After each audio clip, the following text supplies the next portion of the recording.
তিস্তার ন্যায্য হিস্সা আদায়ে ভারতের সঙ্গে বন্ধুত্ব সম্পর্ক বজায় রাখার পাশাপাশি প্রয়োজনে আন্তর্জাতিক পরিমণ্ডলেও আলোচনা করতে পারে বাংলাদেশ। আজ এমনটাই জানিয়েছেন পানি সম্পদ উপদেষ্টা সৈয়দা রিজওয়ানা হাসান। তিনি বলেন, তিস্তা পাড়ের মানুষের সাথে কথা বলে বিষয়টি নিয়ে এগোবে অন্তর্বর্তীকালীন সরকার। তিস্তার পানি বণ্টন বাংলাদেশ ও ভারতের মধ্যে একটি অমীমাংসিত বিষয়। দুই দেশের সম্পর্কের আলোচনায় এটি বড় ইস্যু, কারণ তিস্তা একটি আন্তঃসীমান্ত নদী। কিন্তু আন্তর্জাতিক রীতি উপেক্ষা করে উজানের দেশ ভারত এককভাবে এর পানি নিয়ন্ত্রণ করে আসছে। তিস্তার পানি বণ্টন নিয়ে দুই দেশের মধ্যে চুক্তির প্রক্রিয়া চূড়ান্ত হলেও পশ্চিমবঙ্গ সরকারের বিরোধিতায় তা আলোচনার মুখ দেখেনি। বুধবার সচিবালয়ে পরিবেশ, বন ও জলবায়ু পরিবর্তন এবং পানি সম্পদ উপদেষ্টার সঙ্গে বিশ্ব ব্যাংকের কান্ট্রি ডিরেক্টর বৈঠকের পর দেশের নদ নদী ও তিস্তা নিয়ে প্রশ্ন করেন সাংবাদিকরা।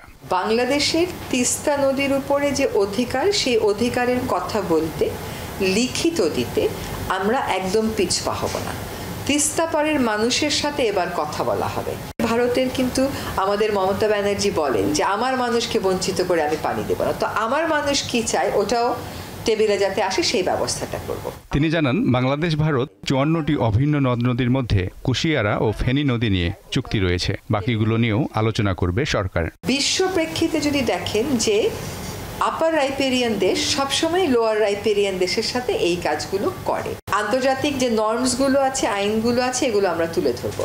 যে বন্ধুত্বপূর্ণ সম্পর্ক সেটা টিকিয়ে রাখবো। আমাদের যে দাবি দাওয়াগুলো সেগুলো আমরা জোরালোভাবে পেশ করব।